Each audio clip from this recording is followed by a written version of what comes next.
Thank you, Dre. Oh yeah, yes, I am glad to be here, and thank you guys for having me. And I'm glad I was able to make some time happen for this too.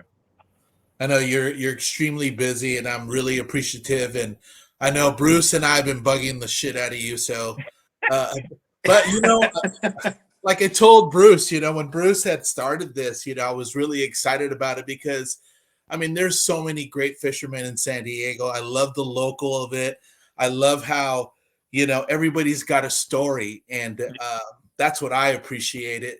So, he had Matson on the other day. I was just remembering all the times of, when I met up with Matson, walking the shores of Santee Lakes. It's just a lot of memories there. But I always told Bruce, I was like, we got to get Dre on because his story is very relatable, not only to me, but to a lot of people. And I'll just kind of kick it off, Dre. I mean, you and I are kind of similar in a lot of ways. We've chatted a whole bunch, and, fishing saved our lives in a way. Yeah, totally, totally. I mean, we got a chance to go out and fish and talk about that, and got in depth about how it affected each one of us. And yeah, we definitely have some similarities into how that happened. But fishing definitely is something that I've been appreciative for. I have to say, without it in my life, who knows where we'd be? I probably wouldn't be sitting here talking to you guys. That's for sure. That's for sure. 100%. Absolutely. So again, yeah, from me, thank you, Andre. Thank you, Tony, for coming on.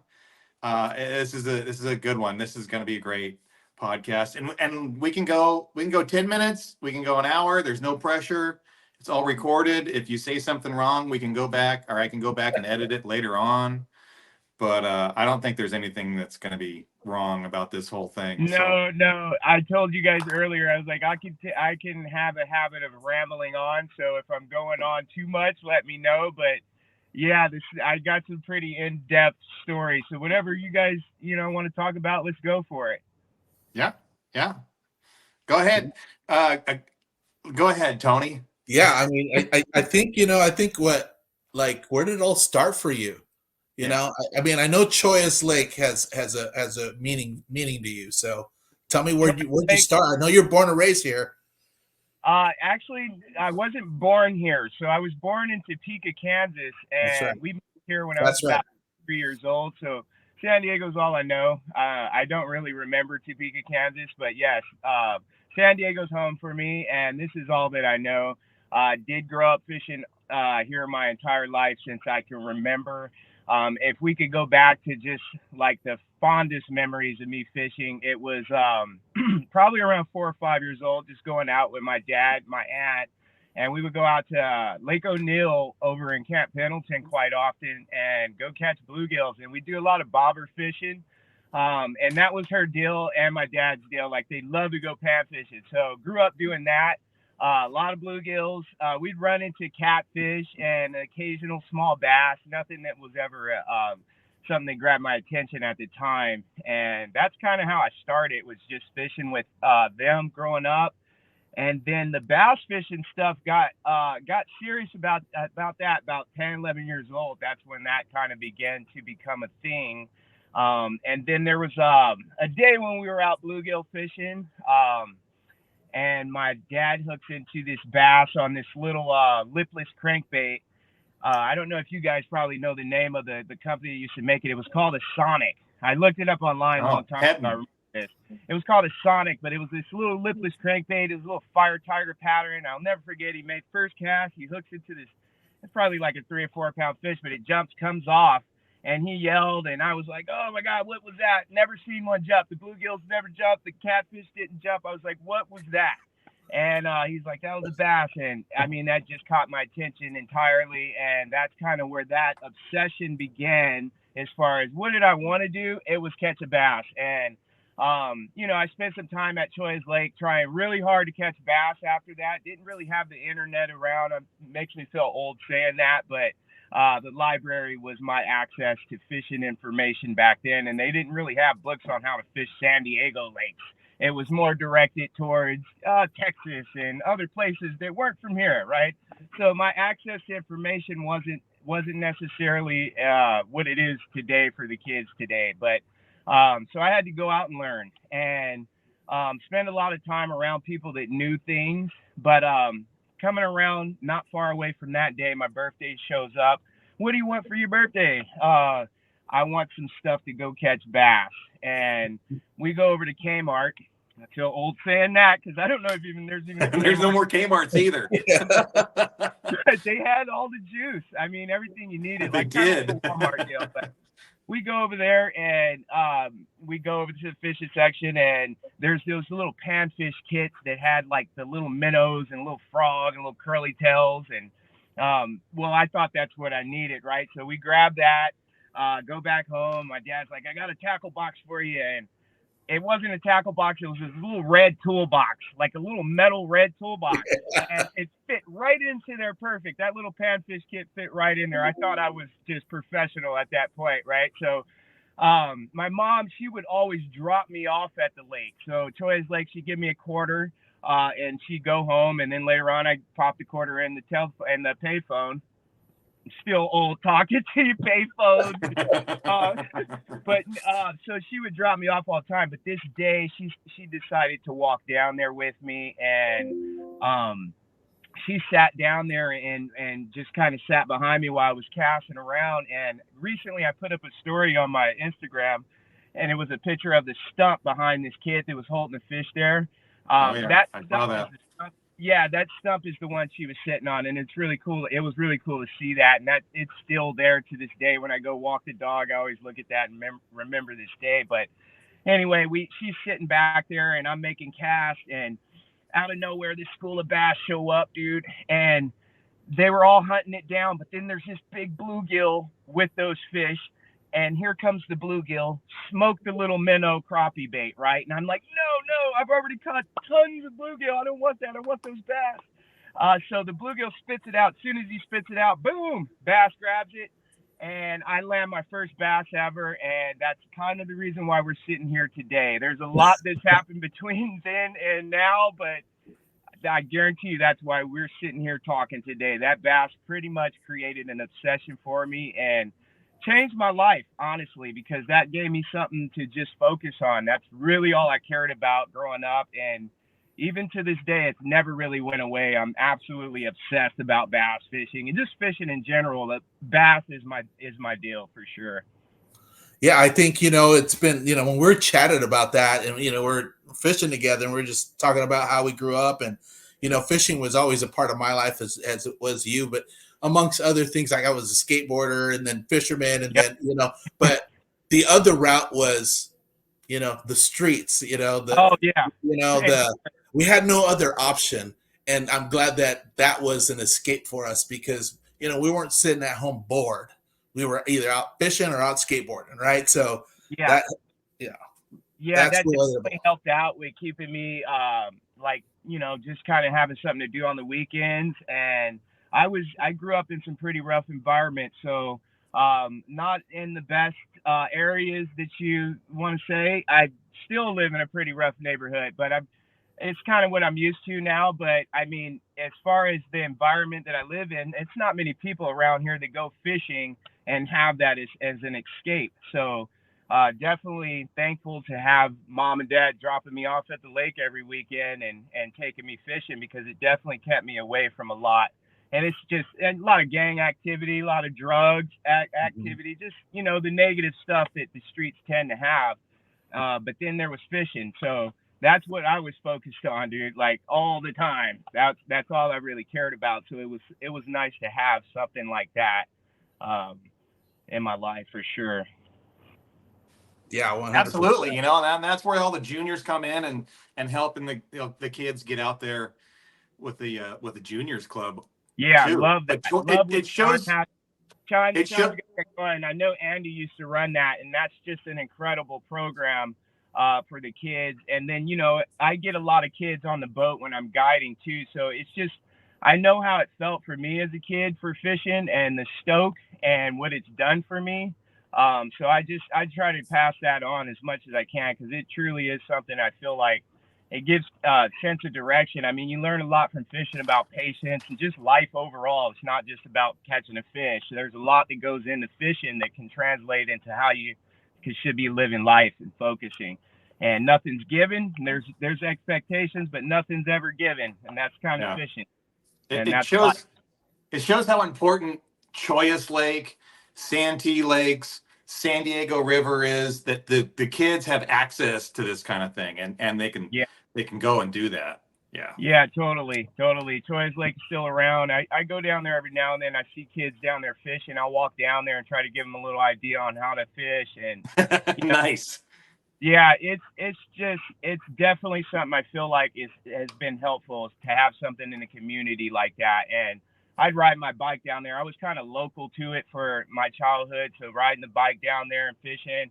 I get kids on the boat. They tell me they ride their bikes down to the local creeks and the ponds and whatnot, and it just takes me back to those days. I'd go down there in Lemon Grove, back behind Fedco, and then there's crawdads down all in the creek. It just takes me back to those days. And I tell the parents that come out with those kids, hey, just keep feeding that to them, because once you can get them off the video games, because that's hard to take kids out of the house these days. I mean, it's rare to see kids outside anymore. So I whenever I see opportunity to kind of push it for those kids, I'm all over that. Yeah, 100%. Yeah, I mean, that whole, taking the kid out, it means a whole lot, because I'll never forget, my home lake was Otay, right? And we would, anytime somebody would, I didn't have money to rent a boat, if somebody invited me on a bass boat, oh man, it was the best thing ever. Dude, yeah, definitely. Otay was another lake that my dad would go fish down at, and Lake Murray was another one that I spent a lot of time at. And, didn't get a boat until later on in life, but we spent a lot of time on the shore. And then I remember calling it graduation to the float tube, just to get out on the water. But there was a lot of progress in between that. But I mean, just being out there at the lake overall was the most important thing was just being out on the water. That's right. I remember you were a huge float tuber. You did a lot of social media from your float tube. Yeah, so that's kind of where it all started. I was sdfish.com. That was a pretty popular platform a while ago, and I got an opportunity to meet a lot of cool people through that. And then I was pretty consistent on posting on that, and I was like, I think I won something for like the Barrett post of the year or something like that. They sent me sent me a package and was whatnot. That when you went for press day? Yeah, I did go for press day. I remember that post.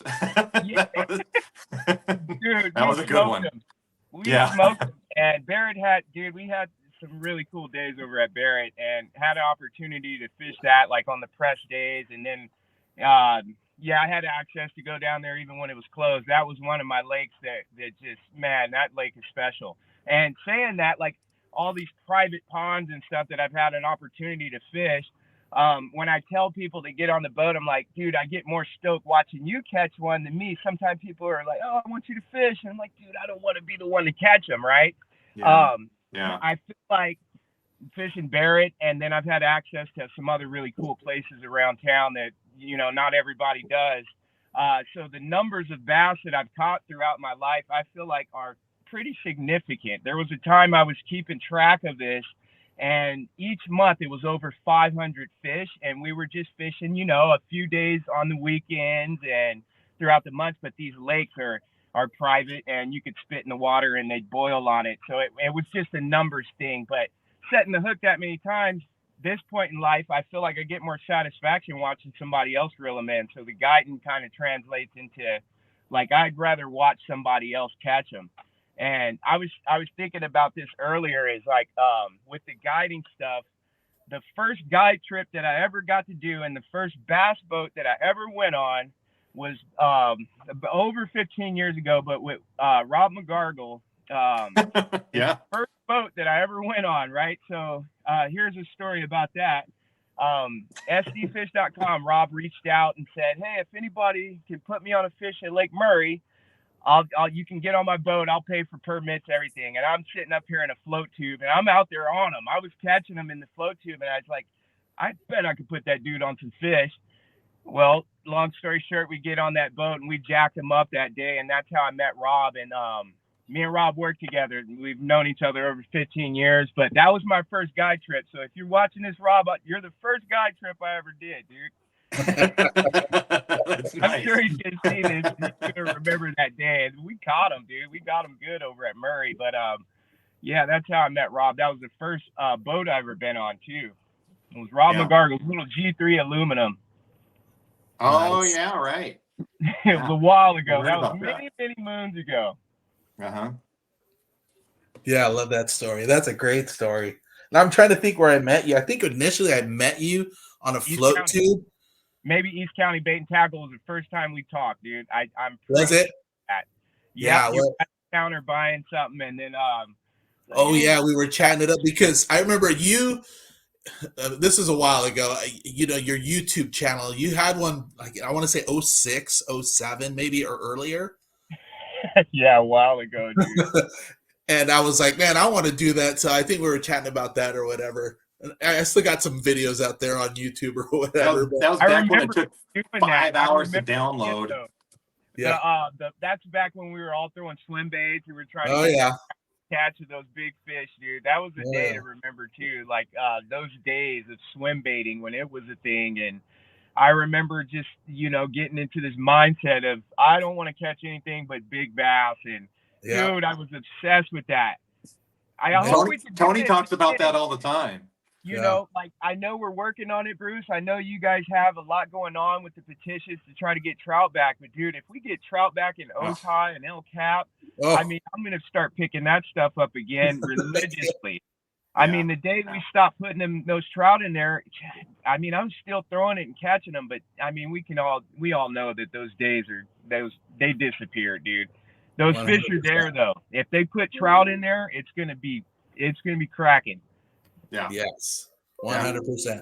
That's why I decided to wear my homage to my SU hat that I'm wearing. Shout out to the Purcell boys.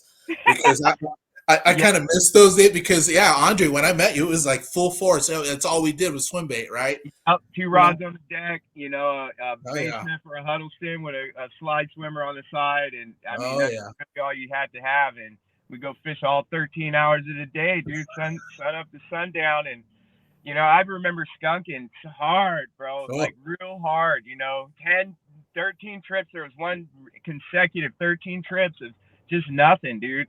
And that was a lot of money for permits and gas and time and dude. And yeah, that was the days, but it was just all in hopes to try to catch something giant, dude. Ran across a few big ones, never got anything that like over 12 pounds, but we did catch a few that were around, that 10-pound range. But I was looking for that 15 plus. I had opportunities, but yeah, we all did, I'm sure. Yeah. I think my record was, was 23 straight days of blanket, and then on the 24th day, it was a swim bait fish, but it wasn't anything of size, right? But it was still stoked. I would get upset at catching 3s and 4s, dude. And today I get absolutely stoked for 3s and 4s. Yeah, right. Dude, I mean that's like that's a good fish to me now, right? When I was swim bait, and that was a dig, but yeah, man, I just appreciate them all now, dude. I feel like when I was focused on those big ones, it took away my appreciation for just bass fishing, like catching a 2 or 3 pound. I agree with that.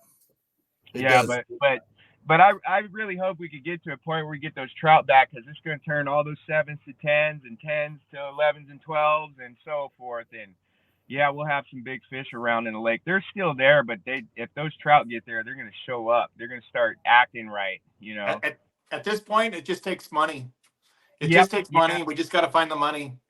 And we're going to have to get it from the state or the county or whatever. And we talked to the DFG guys, the DFW. They're all for it. They just don't have any trout. They don't have enough trout to spread around. They're already going to set lakes and where people catch them out of. Yeah. So if we can the city can come up with some money or whatever. Back then it was Jim Brown who was getting grants from the state to bring in all that trout money. And that's where all that trout came from. That was grants from the state. Yeah. Come to learn. We learned that. We need another Jim Brown here. Yeah. Absolutely. But the friends of San Diego City, like Tom, everybody behind the scenes that's really, stepping up for the rest of us. Thank you guys. Bruce and you guys will always have my support if it's funding, posting whatever on social media, getting the word out there. I know the fishermen will come out and support, and they did. We had a win with El Cap. They're not closing El Cap anymore. Obviously, Yeah. the county Yeah. stepped in. The county stepped in and did that. But without you guys, that wouldn't have happened. Yes, truly, Bruce. You guys have been really taking part in that, and thank you for doing everything you guys do. I know you and Tom are really involved with that and that whole Friends of the San Diego Lakes program. Yeah, anything you guys need on my end ever, I got you guys, man. Really thankful for you guys taking that into your responsibilities. Absolutely. So tell me about bluegill fishing. It's like full circle for him, right? You are taking clients. You were booking clients from across the nation. Bluegill fishing, dude. That's so cool. That is the coolest. You had thing. a Chicago White Sox baseball player reach out because they're playing the Padres. That's awesome, right? That was really dope. That was the other day. Yeah, Andrew Vaughn they were gonna play the Padres, and he was out here, and he's like, "Hey, let's go fishing." I'm like, "Oh, let's do it." And honestly, I don't follow along enough to know who the dude really was at the time until we started talking, and I'm like, "Oh crap, that's like, this is kind of cool." And we ended up going out, and that dude knew how to fish, and he brought along a couple of his friends, and they know how to fish. And with guiding, it really depends on people's abilities on what we can do when we go out there. So I knew what some of those better fish were doing, and I've seen how well these dudes could cast. So we went out and chased around some better fish out there at San Vicente, and they got them, dude. We tore them up. That was really cool. They asked about the bluegills too. They were like, "Oh, what's up with this big bluegill?" Everybody does, because they are abnormally large. And I started targeting those a few years ago. Like I said, I grew up fishing for them, but I never really targeted them. I'd catch them bass fishing on a axe blade, like monsters out at Otay, or a crankbait, and just like, "Oh, look at that bluegill, that's a monster." Yeah. But I remember sharing some photos and just the attention they kind of got. And wow, look, there's a lot of people that care about bluegill. So the first day I went out and targeted them, dude, we smacked them. And it was just like bass fishing, dude. Little reaction baits, and just had a hell of a day catching them, dude. And I'm talking 50 or 60 fish, and that was the first day. So I was like, "Oh, I think I got it figured out." And I really, really figured it out that day, dude. And it really isn't like they're an alternative for like the bass fishing when it's slow. There's a great alternative to go catch big bluegills. Like if I get kids on the boat they've never been fishing, I'm going to suggest to the parents we probably want to go bluegill fishing, because some of the bass fishing at times is specific to casting and accuracy, and the bluegills are a great alternative to the bass fishing around here, and they're monsters, dude. Like average one is 1.5 pounds. I mean, they're big. You guys know what's up. I'm sure. I remember a few years ago, every time I'd catch one, I'd text Andre like, "Hey, bro, here's one of your fish." Yep. There's some giants. There's some Yeah. giants. There's some giants out there, man. There's some big ones, and like I was saying, they're a great alternative to the bass fishing. I mean, sometimes when I'm out there just digging around, I'm like, I'm gonna pick up a little ultralight and go catch some of these big bluegills before I leave, because I can catch 20 of them real fast. If the bass fish is slow, dude, I know where to go. I'll tell you something. On that BFS stuff or on the ultralight, they fight crazy. Oh, dude, it's insane how hard they pull. They've been to the cork, bro, and that BFS stuff is something that I've been kind of getting into lately. It's definitely a rabbit hole I've been going down. That's another thing. Yeah, dude, that's fun. And I know there's some advantages to the BFS stuff. For I feel like throwing like a little top water, like a small walking bait. It's great to have a bait caster opposed to spinning reel. So doing that, but also the fun of it. I feel like it's like driving a stick shift or something in a car. You don't need it, but it's and fun, And that's a good comparison.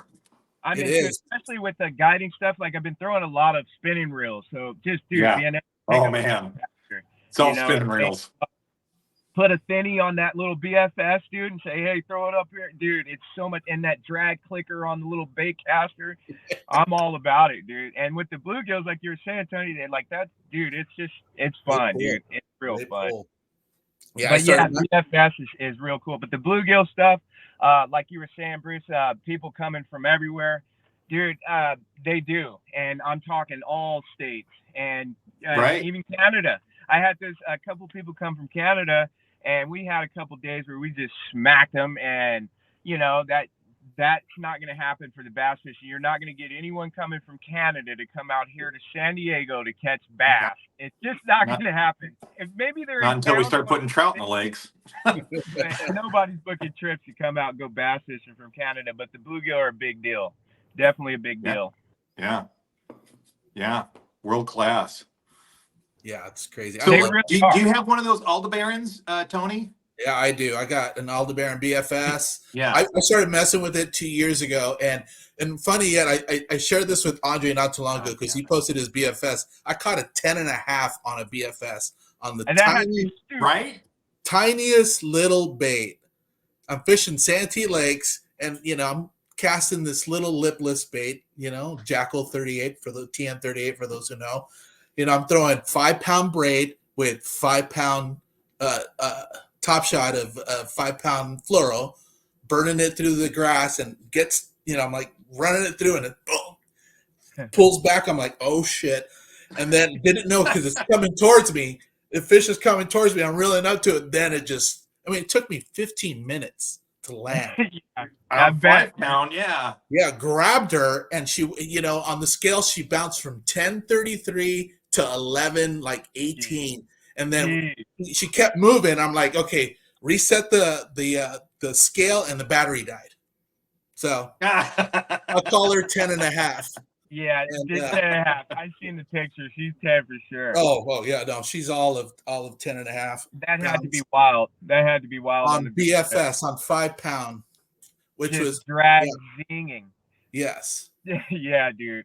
And shout out to Bree, Bree Montgomery. She made that BFS rod. Her and Ryan. Oh, no kidding. Yeah. Ryan Escutia and Bree. She made my BF. She always makes all my rods. She's not doing rods anymore, but I know she's probably watching. So Bree, I love my BFS rod. Thank you. Shout out to Bree and Ryan Escutia. What's up, dude? I know Escutia. That was my old party back in the day. I miss seeing them out on the water. But I see that he's back over there. He posted up a picture of some giant striper the other day. I got to see that. Oh, yeah. I wish we had some striper like that around here, dude. Did you see Bree's muskie? Yeah. Yes. Jesus Christ. I was like, I didn't know you had these in Tennessee. Like, oh, yeah. Hey, Bruce, that might be a future podcast for you with Ryan and Bree. I mean, they are. Oh, man, that would be awesome. That would be really good. I didn't even think about that. Yeah, Ryan and Bree. Even though they're in Tennessee now, I mean, hey, he's as local as they get. He's not going to live here anymore. Yeah, that dude has some history on bass fishing. I remember him and Jimmy going out and El Cap when they were putting trout in that video where they Ryan doubled up on the 250, 2 big bass on one bait, dude, like a 7 and a 6 or something. Like it was something crazy like that. But I edited that video for him. It's like, oh my God, I got to see it before everybody else did.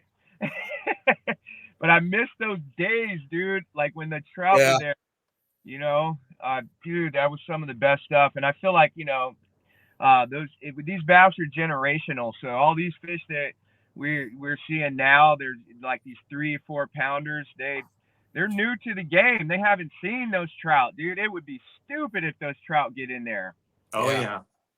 Yeah, that first year would be off the hook. Dude. Yeah, hopefully someday we can make it happen. I'll do whatever I can to help you guys out, and whatever we got to do, dude. Let's try to make that happen. Yeah, I would love that. That'd be amazing. Love that. Now I'm gonna get excited here. I'm getting excited for some trout again. Yeah, well, we can find the funds, and then we'll be all right. I'll do my part and report them, because I know that's all we had to do. We didn't do that. But I'll even go out and catch them. That was the thing. Yeah, that's what kind of killed it. And we didn't report. They dumped all these fish in the lakes and nobody caught them. Nobody reported catching them. And they didn't want then it went away. That's what went away. Yeah, they were like, we're not here putting trout to feed the bass, and right. Like we could have just made up some reports, and hopefully we get them back in there because I really do feel like it's going to change the game here, dude. As far as big bass, I tell people I feel like they condition themselves to times of feeding, like the bigger fish and that quality, like that 15 plus. So I feel like there's a lot of them that eat at night, dude, because I feel like I mean they know we leave when the sun sets.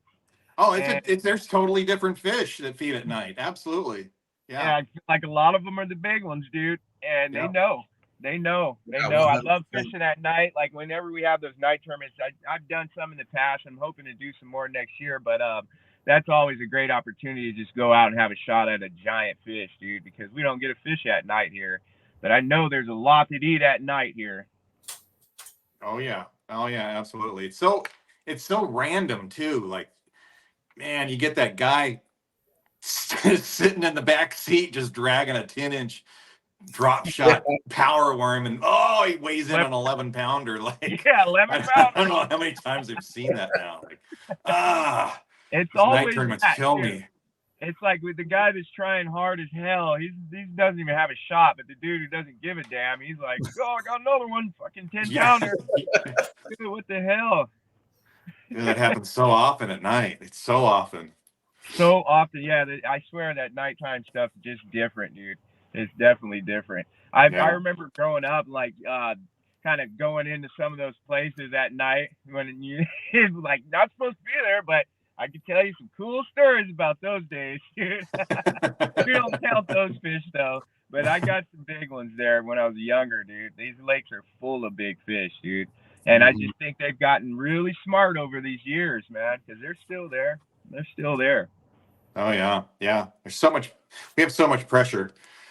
So, how's your guide business doing? It sounds like looks like you're kicking ass. Dude, yeah, it's been seriously busy. For those that don't know, I do work full time, like during the week. So I've been working with Taylor Guitars for 14 years now. So I do work throughout the week, and the position I'm in there kind of gives me a little leniency into taking some trips during the week. But every single weekend this whole year, I've been guiding Saturday and Sunday. I haven't really missed a day. A lot of double trips on days. So very, very busy. A lot of those are return clients. So I think I'm doing something okay if I'm getting people to come back 6 or 10 times. And that's usually what, is the case of me being busy. A lot of people are return clients, but it's definitely been busy, Bruce. And I know that me and you have worked together, like on trips and whatnot. We've had some fun. But yeah, it's definitely keeping me busy, dude. I work 7 days a week right now, and that's why I'm sitting in the truck right now because I'm always on the move. Like, literally, it was hard for me to get some time to sit down with you, and I'm glad I was able to pull over and get this done here.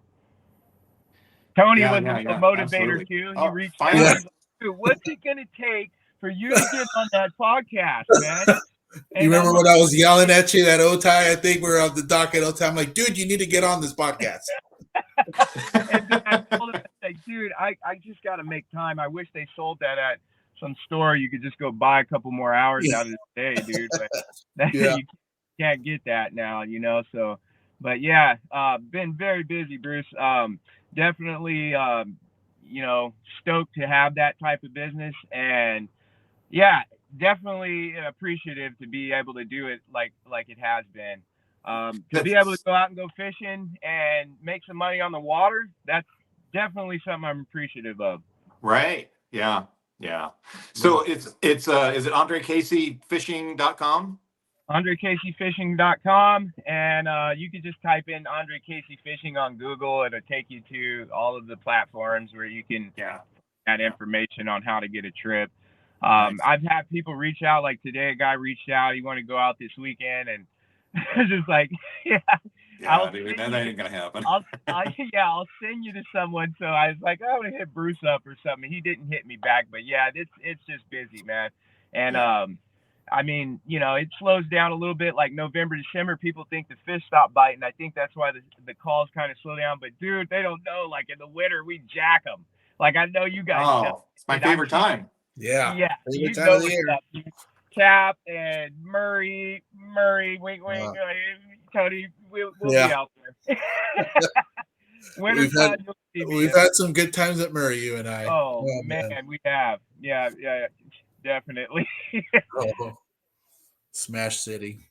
But no, I mean, you know what's fun? You know what I appreciate you being on here today, and I think letting everybody kind of go behind the curtain with Andre. Bastard photography. I mean, it's like it's you have a story to tell, and you're kind of coming full circle with obviously you guide for bass fishing, but man, the coppernose and the red ears and the bluegill, it's kind of come full circle for you if you think about it. Yeah. I honestly, it wasn't like it. It wasn't like when I was a kid, I wasn't like I'm gonna grow up to be a fishing guide. But I always had this idea that I could make a living fishing. Like I didn't know what it would be. The tournament stuff, I've never really been into that. You guys know that. I'll poke in here and there, and next year you might see me because I got some plans. But I just like fishing. Growing up, that's just I want to wake up at the time I want to wake up when I feel like the fish are going to bite, and leave at the time that I want to leave. So that's kind of been my jam. That was one of the reasons I wanted to get on here, is to broaden the whole podcast thing, is because I always have tournament guys, tournaments, which I love tournament fishing, obviously, but I need you and Mattson and these whole other cluster of guys that are not tournament guys at all, and just kill it on the local lakes. Rob McGargle and so that was one of the reasons, to get you on here, because you're not a tournament guy. A lot of kids or just younger dudes ask me how to get sponsorships, because I've been fortunate to be involved with some pretty cool sponsors and big names in the industry. And I've had the chance to kind of travel around with these dudes, go to ICAST, meet Bill Dance and Hank Parker, and like people I grew up like legends watching. And it was because of those opportunities with sponsorships. But I was involved with the social media stuff back before I think people were trying to push it so much. It's saturated right now. So it's kind of hard to do what I had a lot of opportunities back before it was so saturated, but it was just about being persistent and just having a passion for what I was doing. It was easily recognizable for someone who was paying attention that this dude is genuinely stoked about fishing. He loves taking photos of the fish and doing videos, and that translated into them like having this idea to work with me as far as promotions and advertisement, and just staying professional, like just making sure that I stay professional. It was always a job to me to work with these people. And that's always how I looked at it, and stoked to have the opportunities that I've had, because like I said, I've got to travel like across the states to go fish with these people. And I mean, just stoked on those opportunities. So I tell all these kids, just do what you're doing, but don't try to force it on anyone to sell yourself to somebody. Just be you. And if the right person recognizes it, then those opportunities are just going to show up. But it's funny when I see people like, oh, I'm just trying so hard. And it's like, that effort's awesome. That effort's awesome. But there's a lot of people trying. So just do you, focus on that, and be great at whatever it is you're doing, dude. And the right person is going to notice it. Doesn't matter what you're doing in life. Just have that attitude as far as just always staying persistent, man, and stay consistent with what you do. Yeah.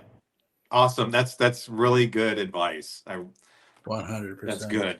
So if you don't mind, I don't think it's a big deal, but which companies are helping you out? You're with Bastrix? Yeah, definitely with Bastrix. So Brian over at Bastrix, he's definitely a support to everything that I'm doing with the guide business and whatnot. I used to work with 13 Fishing. I know a lot of people know me for that. 13 Fishing, I didn't get I didn't sign the contract that's going into this next year. They got bought out by Rapala, and things kind of changed. So But I had a great ride with them. It was over 10 years I had worked with them, and they're still family to me. I still keep contact with the people there. So that was fun, but no longer with 13. So 6 Cent is my main big sponsor right now. Oh yeah, right. Uh, Nice. so I do work with 6 Cents right now, and got a good relationship with those guys over there, and they have some awesome products that we use consistently on the boat with the guide trip. So stoked to be working with them. Love the support. But Bass Tricks, let's see, JB Langley Clothing. There's a few. I don't want to leave anybody out. There's quite a few of them, and I don't want to leave nobody out because then got to say my. But I'm thankful to everyone who supports me. So okay, so I got one question for you, and what would be like a confidence bait for you, whether you're guiding or not, on when things get tough? Like, what do you fall back on? Well, as a guide, I think I'm finding myself consistently throwing a lot of finesse techniques. I mean, the drop shot is definitely one of them, but I like the Neko rig. That's kind of my go-to when I need to catch a fish. I feel like I can go any lake at any time of the year and catch one on the Neko rig. Like, it doesn't matter what time of year it is. And there's some little specifics to what I do with that and whatnot that gives me that confidence. And there's a certain worm I like, and but it's not like, just Neko rig a robo worm and go out and no, it's something specific that I like into that. And you are super. You're like the king of specific. Yeah. Oh yeah. I mean, it's a certain weight, certain way I put the it's not even a ring, and dude, I don't want to go into too many details, but the Neko I know. I'm not gonna push you because I feel like I'm not even gonna ask. But no, that's my jam, dude. If I had to pick up any bait, just confidence and catch one, I think I could do it with that. I mean, next to like Senkos and drop shots and stuff, but I think the Neko, I could go anywhere and catch one on that thing. Yeah, it's a pretty amazing technique. It is. Yeah, once you dial it in. Yeah, once you dial it in, dude, you can catch them anywhere on that thing, and I can get them from a foot to 25 feet with that thing, and you can usually find fish all year in those depths. Right. Yeah. At all lakes. Yep. Yeah, around here for sure. Yep. I think that's all I did when we took those guys out. I told them, I was like, we could do a bunch of different things when we went out with those group of dudes, me, you, and the other guides there. Oh, and yeah. I said, we could do a bunch of stuff, dude. And, but if we throw this, we're going to tear them up, dude. And we smoked them. That was really fun at both lakes too. What we do? Shambi and then El Cap. Yeah. It was a bachelor party, right? Wasn't it a bachelor party? Guys party, Tony. I think we've seen you. I ran into you at Cap. You guys were all getting ready. Yeah. You saw us in Conejos. Yeah. We doubled up right there on the other side of you. Bruce, you guys got some good ones too that day. That was a really fun trip, and those guys were really it was. Like at the end, weighing the fish. Bruce beat everybody, just so everybody knows. He got. Way to go, Bruce. Bruce got us. Thanks, Bruce.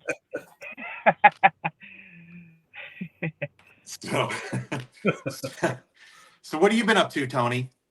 Same old. Hey, fishing, enjoying it. One thing I wanted to add what he was saying, and one thing I know about Andre, because him and I are kind of the same. I mean, I think a lot of us still do. Whenever I catch a good one, I turn into this 13-year-old kid. I'm hopping, I'm jumping, screaming. Like, I still get excited when I catch a fish the way I want to catch a fish. You know what I mean? Using a bait, a technique, whatever it may be. And,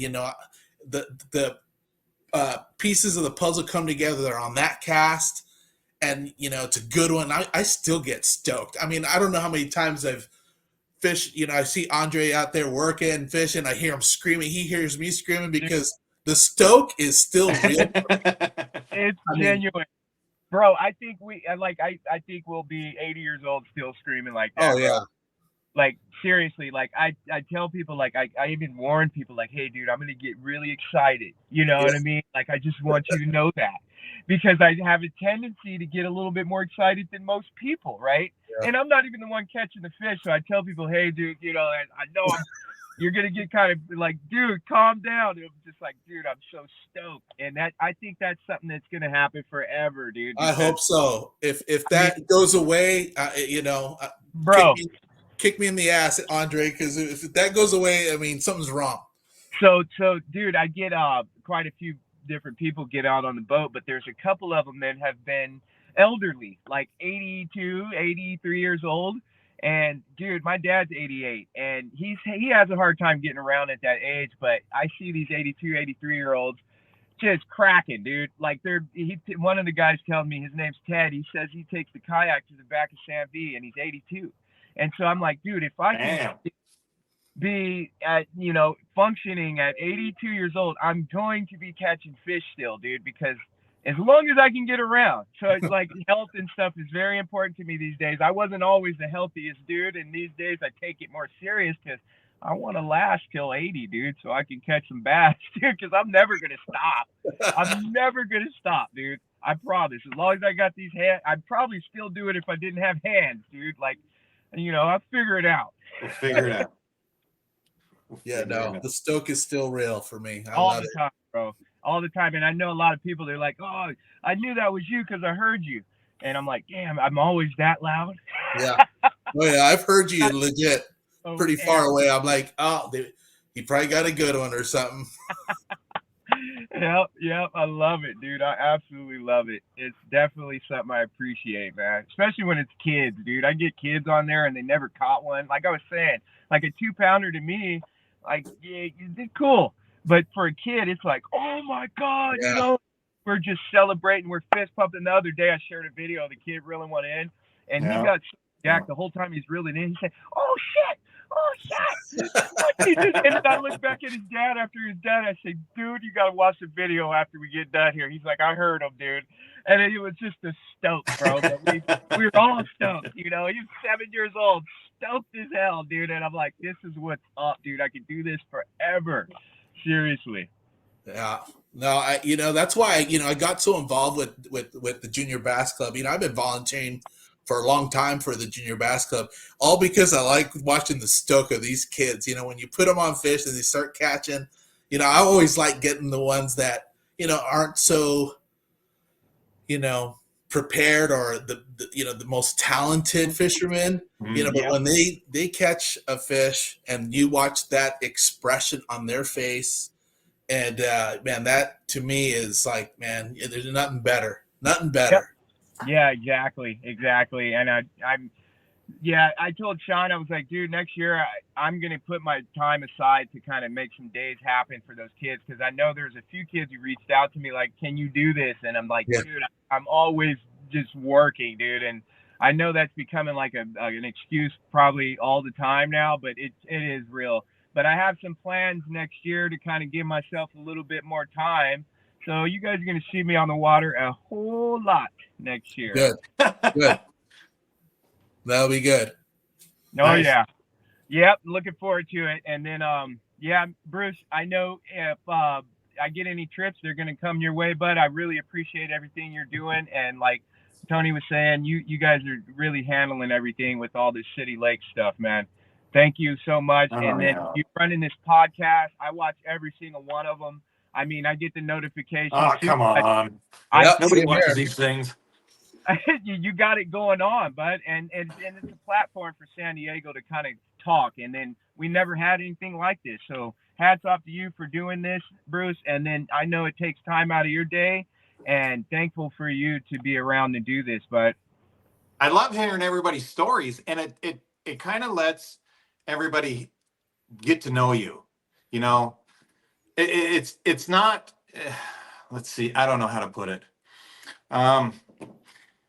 It's a platform to allow the average guy to get to know Tom Lowry or Andre or Tony, you know, like, it's because everybody sees they you have a out perception, right? Everybody's got a perception. And, and they see you on Facebook and they see you on Instagram, but they don't know you. They don't this, you know, this is a little more personal. So yeah. Yep. Yeah.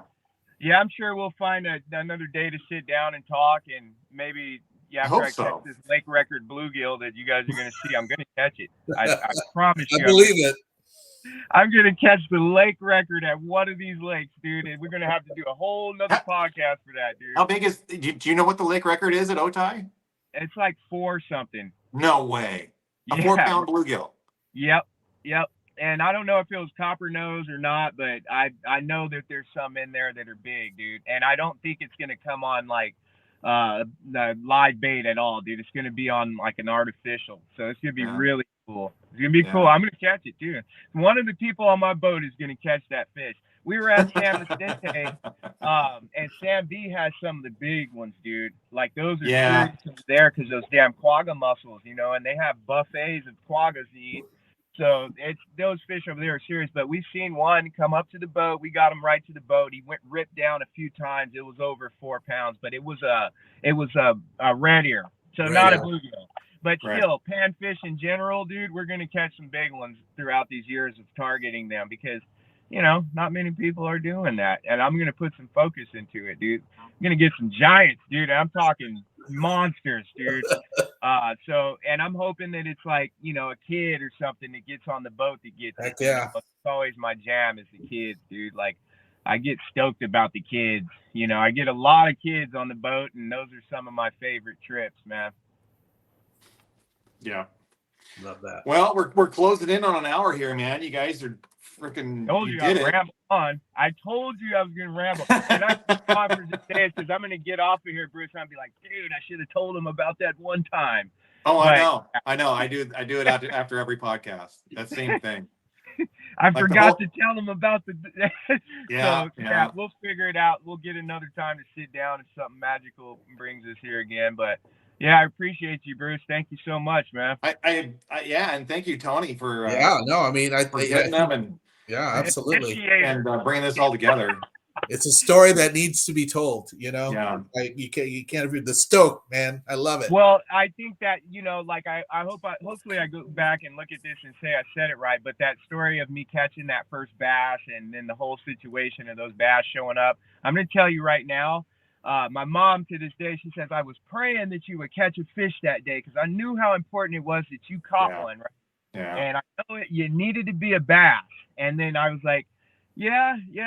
And then I look back and that has never happened, like anything like that, like the school of fish just showing up and just chasing my lure down and fighting over it. And then dude, that was a blessing. And I swear we're here today because of that fish.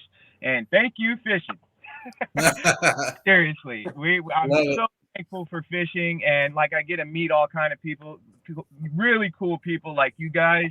I mean, this has brought us together fishing. So, yeah, real thankful for it, man. It's definitely a big part of my life. Yeah. All right, so we're gonna go ahead and wrap it up. Thank you guys for coming on, and we'll probably put this out next week, sometime Tuesday or Thursday. All right. Thank you so much, dude. Thank you guys. Very much. It really means a lot. Dre. See ya. We'll see you later. All right. Peace out, y'all.